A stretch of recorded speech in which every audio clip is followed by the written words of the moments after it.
Well, it's now time for business, and we start with not very good news, where the economy is actually projected to slow down by 5.5% this year, up from 7.5% recorded last year, due to obviously adverse effects of the drought, and there's also high inflation and a global downturn in economic activities. This is according also to the latest World Bank projection that indicates that demand for horticulture and tourist arrivals are likely to reduce next year, especially from key source markets whose economies are facing challenges.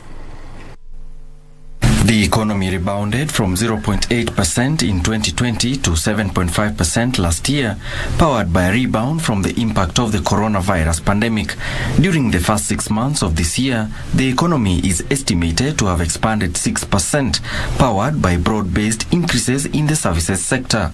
The agriculture sector contracted by 1.5% during this period, and its poor performance pulled back GDP growth by 0.3 percentage points.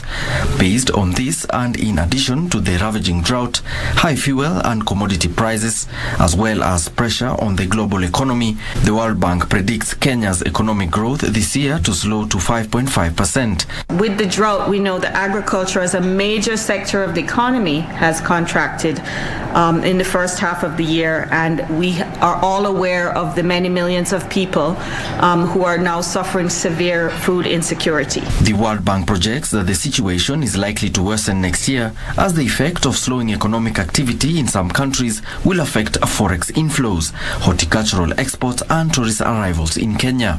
At the global level, we are looking at the tightening financial conditions which are constraining access to finance, not just in Kenya but in many other emerging economies. We're also looking at the lower anticipated growth in Europe, which could undercut recovery in exports and tourism. And again, the prolonged war in Ukraine, which could increase Kenya's import bill. Due to the strong dollar, the exchange rate to the Kenya shilling, similar to world currencies, has weakened, but strengthened against other major international currencies.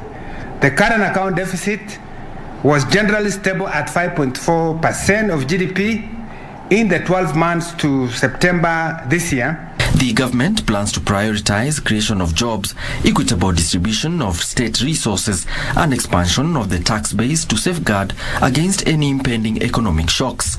The economic turnaround program will seek to increase investments in at least 5 sectors envisaged to have the most significant impact on the economy as well as on household welfare. The World Bank projects Kenya's economic growth to be at 5.3% in 2024, supported by increased private investments. Alanauko, Prime Edition.